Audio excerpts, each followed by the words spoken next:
ma'al ladzina yad'una rabbahum bil ghadati wal 'ashyi. Hendaklah kalian bersabar bersama dengan orang-orang yang menyeru kepada Tuhan mereka pada pagi hari maupun pada sore hari. Yuriduna wajhahu, mereka mengharapkan keridaan Allah Subhanahu wa taala. La taghdu 'ainaka anhum, jangan engkau berpaling dari mereka. Turidu zinatal hayati dunya, karena mengharapkan perhiasan atau kemewahan kehidupan dunia. Ini adalah salah satu bentuk kelemah lembutan, perhatian kepada orang-orang yang senantiasa beriman kepada Allah Subhanahu wa taala.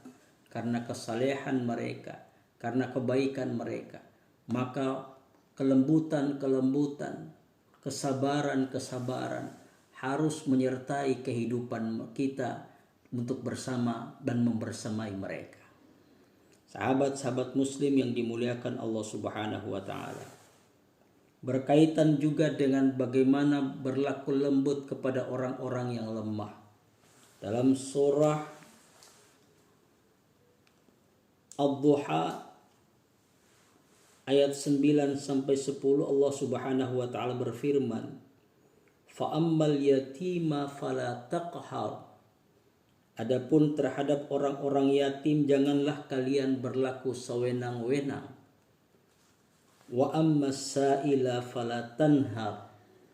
Dan kepada para peminta-minta janganlah kalian menghardik mereka. Sahabat-sahabat muslim, begitu Islam sangat memperhatikan kelembutan terhadap orang-orang yang lemah, orang anak-anak yatim, orang-orang miskin, orang-orang yang tak berpunya. Mereka adalah orang-orang yang lemah, harus diberikan perhatian, harus disentuh dengan hati nurani. Dan ancaman Allah Subhanahu wa taala menimpa kepada orang-orang yang mendustakan agama. Disebabkan oleh apa? Di dalam Al-Quran disebutkan, Ara'aita alladhi yukadzibu biddin. Tahukah engkau siapa orang yang mendustakan agama? Fadzalika alladhi yad'ul yatim. Mereka itulah orang-orang yang menghardik anak yatim, wala yahuddu ala ta'amil miskin, dan tidak memperhatikan memberi makan kepada orang miskin. Ini dalam surah Al-Maun ayat 1 sampai 3. Sahabat-sahabat muslim yang dimuliakan Allah Subhanahu wa taala, Rasulullah sallallahu alaihi wasallam memberikan perhatian yang penuh kepada anak-anak yatim. Anak yang tidak punya orang tua, baik dia tidak punya bapak maupun tidak punya ibu. Berarti dia tercabik dan telah tercerabut dari kasih sayang orang tuanya. Dan ini adalah sebuah kelemahan jiwa.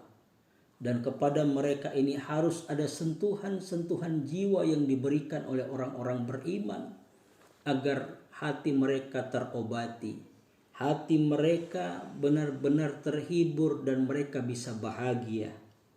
Rasulullah Shallallahu Alaihi Wasallam mengatakan begini, Ana wa kafilul yatimi fil jannah hakadha.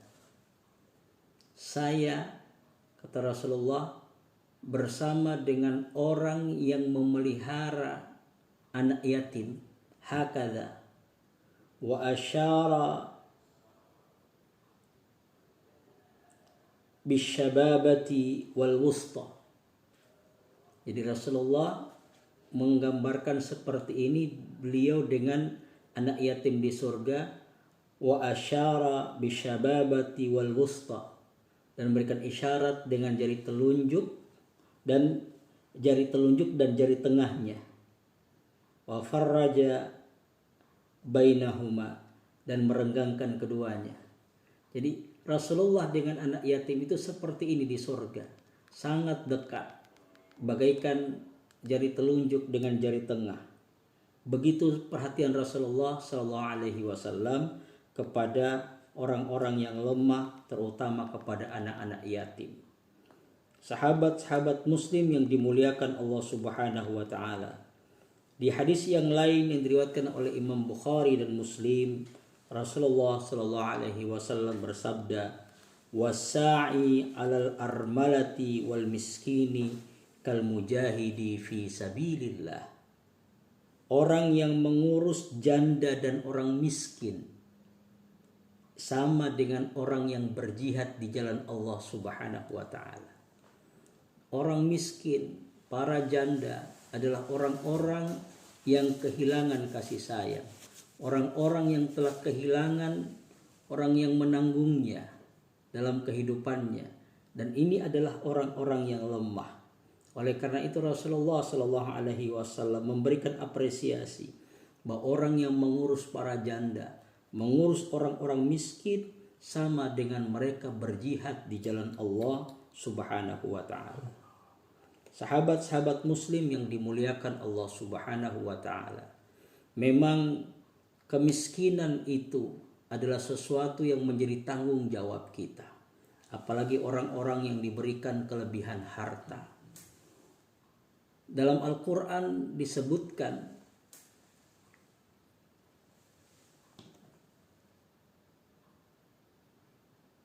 wa fi amwalihim haqqul lisaili wal mahrum, dan di dalam harta-harta kalian itu, di dalam harta-harta mereka, wa fi amwalihim haqqul lisaili wal mahrum, terdapat hak orang-orang yang meminta, sa'il, dan hak orang-orang yang tidak mau meminta-minta.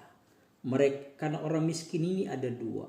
Ada orang miskin yang suka meminta-minta dan ada orang miskin yang tidak suka meminta-minta. Di dalam harta kita ada hak mereka. Memang sahabat-sahabat Muslim yang dimuliakan Allah Subhanahu wa taala. Kemiskinan ini memang menjadi momok yang besar dalam kehidupan kita, baik dalam kehidupan bermasyarakat, bernegara maupun beragama. Karena kadal faqru ayyakuna kufra. Kadang-kadang kemiskinan itu, kefakiran itu menyebabkan orang menjadi kufur. Maka seharusnya, semestinya tidak boleh karena kemiskinan membuat kita menjadi kehilangan harga diri. Di sini persoalannya.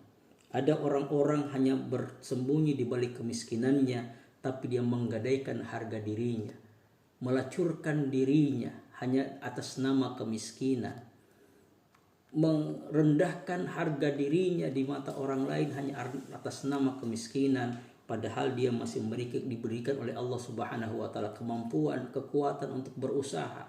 Akan tetapi karena kemalasan, maka dia gadaikan dirinya meminta-minta di hadapan orang lain. Padahal Rasulullah Shallallahu alaihi wasallam mengatakan begini, laisal miskinu alladhi tarudduhu tamrah wa tamratan. Bukan disebut orang miskin adalah orang yang menginginkan satu biji korma atau dua biji korma. Wala luqmati wa luqmatan. Dan wala luqmata wa luqmatan. Dan bukan satu suap makanan atau dua suap makanan. Innamal miskinu alladhi yata'affaf. Akan tetapi yang disebut dengan orang miskin itu adalah orang yang menahan diri dari meminta-minta. Itu artinya apa? Bahwa kemiskinan itu tidak boleh menggadaikan harga diri. Karena kemiskinan ini adalah sesuatu yang merusak harga diri seseorang kalau dia harus mencampakkan dirinya kepada hal-hal yang tidak diridhoi oleh Allah Subhanahu wa taala. Rasulullah Shallallahu alaihi wasallam sangat memberikan perhatian kepada orang-orang yang lemah dengan kepedulian kita semua. Rasulullah pernah berdoa, Allahumma inni uharriju haqqud dha'ifain. Ya Allah, cukup dikatakan berdosa orang-orang yang mengabaikan dua orang yang lemah.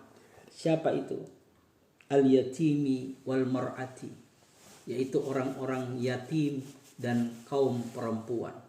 Dengan demikian, orang-orang yang mengabaikan hak perempuan, karena perempuan juga termasuk orang yang lemah, hak anak yatim, hak orang miskin, hak orang yang tidak memiliki apa-apa, hak orang yang sakit dan lain sebagainya.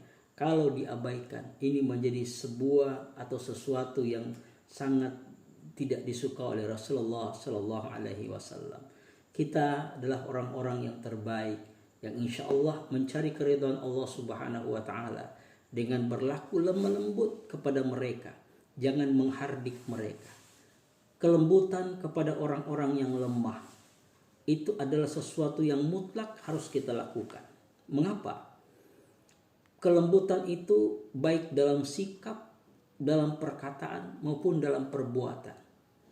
Kita tidak boleh memperlihatkan sikap yang kurang baik, acuh tak acuh, atau merasa risih kepada orang-orang yang lemah. Karena tanpa mereka kita tidak bisa berbuat apa-apa. Bukankah kita bisa bangkit, bisa hebat karena ada orang-orang yang lemah yang menyertai kehidupan kita, yang membantu kehidupan kita. Mereka lah yang berusaha sekuat tenaga membuat kita menjadi hebat. Maka kelemahan-kelemahan itu harus kita apresiasi dengan sebaik-baiknya. Kita tidak boleh memperlihatkan mengeluarkan kata-kata yang tidak baik, yang menyinggung perasaan mereka, karena mereka sudah tertekan dalam kehidupan. Kita tekan lagi dengan kata-kata kita, dengan perbuatan kita. Maka penderitaan mereka itu sangat sungguh luar biasa. Dan kalau mereka berdoa kepada Allah Subhanahu wa Ta'ala, maka tidak ada yang bisa menghalangi doa orang-orang yang zalim, doa orang-orang yang lemah, doa orang-orang yang tertindas. Jangan biarkan mereka tergadaikan kehidupannya hanya karena perlakuan-perlakuan kita. Mudah-mudahan pertemuan kita ini bermanfaat. Kalau ada pertanyaan dari netizen silakan. Ya. Dari Adnan Rasihun, Cibaduyut, Bandung. Ustadz, kaum lemah dalam Islam ciri-ciri seperti apa sehingga kami harus berbuat lembut kepadanya? Baik. Rasihan ya. Rasihun Dari Cibaduyut, Bandung. Baik. Ciri-ciri orang yang lemah dalam Islam itu ada dua. Pertama, lemah dari sisi material, dari sisi harta, dan dari sisi fisik ya, dari sisi materi. Tiga ya, ada lemah dari sisi fisik, lemah dari sisi kejiwaan, dan lemah dari sisi material. Dari sisi fisik dia lemah karena dia disabilitas, karena dia orang yang cacat, tidak diberikan kelebihan sama dengan orang yang sempurna dalam kehidupannya. Otomatis dia adalah orang yang lemah. Yang kedua dari sisi kejiwaan. Kejiwaan ini baik dari sisi psikologi maupun dari sisi keimanan. Orang yang imannya lemah juga adalah orang-orang yang lemah dan harus diberikan perhatian yang serius agar imannya bisa menjadi kuat. Jiwanya harus dibangkitkan. Dan yang ketiga adalah orang yang lemah dari sisi material.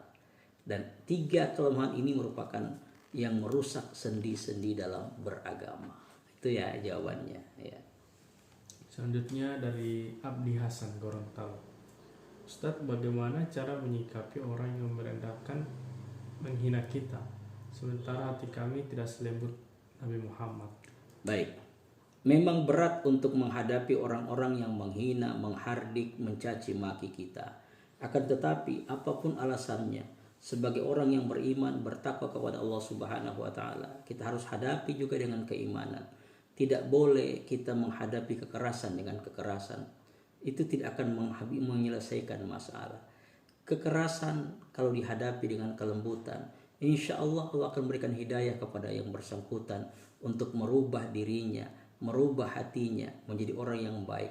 Boleh jadi hari ini adalah orang yang musuhi kita, besok dia adalah orang yang paling sayang kepada kita karena kelembutan yang kita berikan. Mungkin itu ya. Sudah. Ya. Baik, makasih. Ini ada 2 pertanyaan. Alhamdulillah. Pada pertemuan kita yang singkat pada malam hari ini, mudah-mudahan bisa bermanfaat. Amin. Mudah-mudahan Allah Subhanahu wa Ta'ala senantiasa memberikan hidayah dan petunjuknya, maghfirah, ridha dan kasih sayangnya kepada kita semua. Sekian, mohon maaf atas segala kesalahan dan kekhilafan. Terima kasih atas segala perhatian. Wallahu musta'an, Allahul muwaffiq ila aqwamit thoriq. Assalamualaikum warahmatullahi wabarakatuh.